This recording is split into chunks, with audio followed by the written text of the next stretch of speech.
All right, we are joined here with Coach Sean Freeman, head coach of Lane Tech. Coach, thank you for joining us. Thanks for having me. This is Yep, really cool. of course. First of all, I know you're heavily involved with the IHSBCA and putting this whole convention together. It's awesome. This year, I mean, you said there was, 900 coaches here this year? Yeah, I think so far, I think the total was at 920 that I just That's heard. crazy. So yeah, it's been a great turnout, and I'm just happy everybody seems to be enjoying it. Yeah, no, it's awesome this year. So let's get into it. I saw maybe my favorite game in my 4 years of doing this, watching you guys last year in the city championship, and that comeback win over Kenwood. Can you just explain to me maybe, this is going to be tough. Like, it was clear that baseball in the city is very, there's a lot of passion there. So kind of just run me through, like, basically, what does baseball mean to the city of Chicago and the kids that that you get through your school and you're trying to lead? And Yeah, I mean, Chicago's a baseball town. Obviously, everybody's a Sox fan or a Cubs fan, and there's a huge following and passion. Not just that, but like the adult leagues in the league, all the softball leagues. So I think there's a lot of energy and passion for it. And then, as far as the city rivalries and the energy to the game, it's such a diverse population, and it means so much to so many kids. There's 81 schools. And to say you're the champion of the whole city is a big deal. Yeah. So the CPS playoffs are always a battle. It's always intense. You can throw the records and the seeds out a lot of times because it comes down to raw emotion, which is something it took me a little while to learn, not being, growing up in Chicago myself. totally. All right, so let's get into your team a little bit. Well, let's actually look at last year. Is there any, like, key players that you're losing that really stand out to you, like spots that you really need to focus on and maybe fill this year? Yeah, we had a large senior class last year with a lot of our pitching staff, so we graduated them in large numbers. So we got to replace those guys, and it was a great group of kids overall from like a leadership perspective. Ethan Borgren obviously was all-state last year, and he's at Northwestern now, and sounds like he had a great fall, but we're going to miss him not only on the field but off the field as well. Like I said, our pitchers, Oliver Evans was the CPS pitcher of the year. Yeah, two player of the years here. Yeah, Amon Khan, he's at St. Louis University this year. Jack Davis started that championship game, so we're going to miss those guys a lot. Obviously, Sebastian Wilson transferred to IMG, which is a great opportunity for him. But yeah, we'll miss him because he's a great player.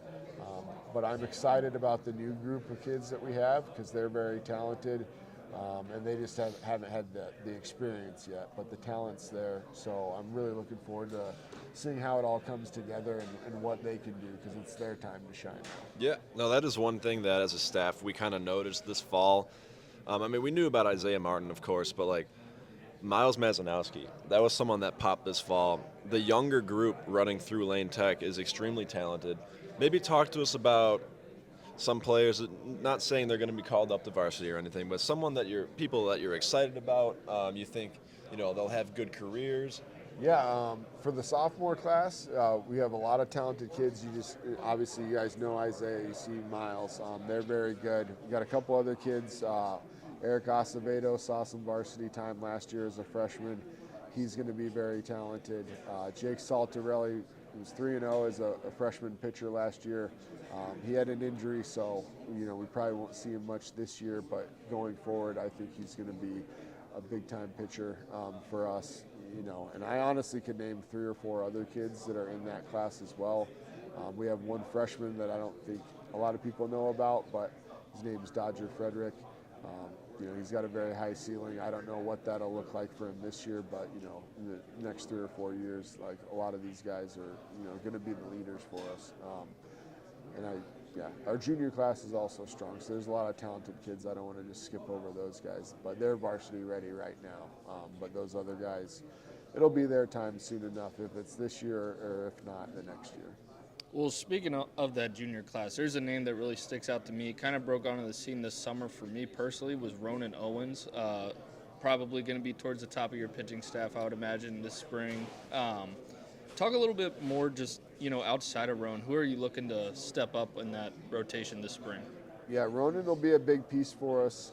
He obviously was a two-way guy last year, and because of injuries, he probably had to play more in the field, and was more of a position player than a pitcher. But like he's really going to swing the other way this year. Other guys would be Alex Ziegler is a really nice kid. He can play in the infield. He's coming a long way on the mound, so I think he'll have a chance to contribute. There's another junior named Hunter Smith and another junior named Alex Delaney that looked good in the fall from what I've seen, and they've been having good winters. So as far as guys that are returning, Bennett Levinson was 6-1 for us last year. He's a senior. He's committed to Tufts University. Not only is he, the returning leader in experience, but he's also one of our emotional leaders for the entire program. So he's going to be a great kid, and he works extremely hard. And then Gabe Wire, he got some innings in relief. He's a swimmer, swims and plays baseball. Came to us last year, but he really opened some eyes, and we're counting on him to have some good innings as well. So, yeah, our veteran guys need to teach our young guys, and they need to teach them quickly. Is there anyone that stands out as a leader? Just like whether, they don't even need to be a senior, but just someone that whether they lead by example or they lead with like vocally, just someone that really rallies the group. Yeah, and Bennett, as I mentioned, is great and has been great. Our shortstop, Teo Greco, was the captain last year, and he's definitely a lead by example type of guy. Most of our seniors, Tyler Traps, those guys they've been great for us so far. Like we're in the weight room right now, obviously, but they set the tone for everybody, and the younger kids follow. And so far, they've been doing a great job. Speaking of being in the weight room, Tyler Trapp, he seems like he's been really putting in the work because we saw him in this fall, and he's always been a player that we've liked. He was a junior future game for us a long time ago. The last time I saw him before this fall was in the city championship when he was starting at second base for you, I believe, and he hit that big double. Yep. He put on noticeable strength from then to the fall. So, like, are you maybe seeing a big spring for him potentially? Like how I know he's kind of always been that nice little middle infielder, but it seems like he's put in some power now where he could really do some damage. Yeah, the funny thing is like Tyler had a good year last year, but he battled through a lot of injuries, and we had a lot of other injuries. And he just refused to come off the field, even though he wasn't at 100%. So when he got healthy and then jumped into the travel season and was able to have enough of a break to kind of recover, he had a really good summer. And yeah, like you said, he's been working his butt off. And kind of how you said, you expect him to have a big year. Me and one of our top assistants were just discussing this right before Christmas break. And he's like, I just can feel that Tyler is going to have a monster year. And I agree with him. He's been working hard, and he's been a solid varsity player for 2 years. So I'm really expecting big things from him. Coach, looking ahead to this spring schedule-wise, one date that's jumping out is March 22nd. You guys are going to host Mount Carmel at Kerrywood Field. Are there any other matchups you're like, hey, if the Prep Baseball Illinois guys were going to come out, you're like, hey, you guys should come see this game? Yeah, we try to play a pretty competitive schedule. I know we have York on the schedule this year at home, Nazareth on the schedule at home. A big thing where we played in it for the first time last year, but it was the High School Baseball Classic. That's part of a series of 3 games they host every year, so we'll be playing Homewood Flossmoor in that, just like we did last year. And that was a really cool event, and those guys at Black Baseball Media have been doing a great job, so we'll be excited to have that in. And then, just our usual schedule of teams. I'm trying to think we're playing GBN this year for the first time in the regular season in a while, so I'll be excited to have those guys on the schedule. And then we typically play Maine South, Warren, Evanston, those New Trier, those type of teams every year. So those games are always good, and it's always great to see those coaches and players because those programs I have a lot of respect for. And I'd be remiss if I didn't. I love going to Kerrywood Field. I went there once last year. It was actually for DePaul College Prep, but I know you guys share that field.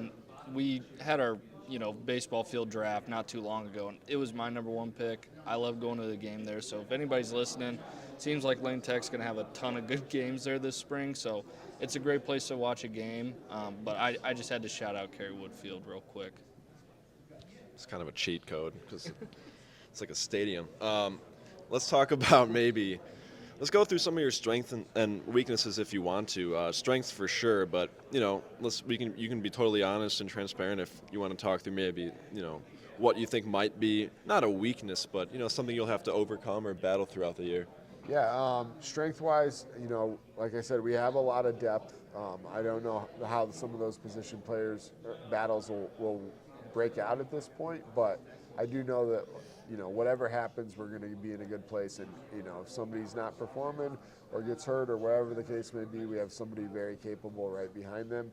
I think our team speed we're going to be very athletic this year. So, two things on the bases, we'll probably be a little more aggressive. And, defensively, I think we have an ability to be a really good defense because everybody can run really well. And then the weaknesses, as I touched on, we did have a heavy senior pitching staff last year. So although we have a lot of kids that are talented, it's unproven. And, it's nice to be talented, but until you're putting it into practice in game situations, then, it's hard to say. So I don't know who's going to step up. I'm excited to see. There's going to be a lot of kids that get chances, especially early on.